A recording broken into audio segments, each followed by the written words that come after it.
قال عبد اللطيف ميراوي وزير التعليم العالي والبحث العلمي والابتكار في الاثنين الماضي لمجلس النواب أنه تم رفع عدد المنح الجامعية هذا العام بمقدار 20,000 منحة إضافية ليبلغ عددها الإجمالي 421,000 منحة مقابل 401,000 منحة سنة 2022 و 385,000 منحة سنة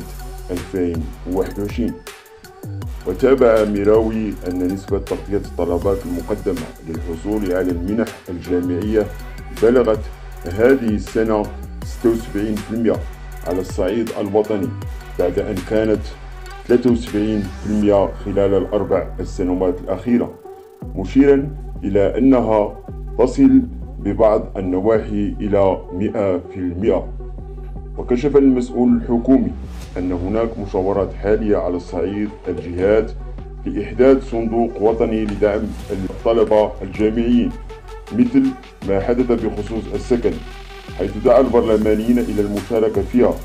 مشددا على أن المشكل المجتمعي يتطلب تضافر جهود الجميع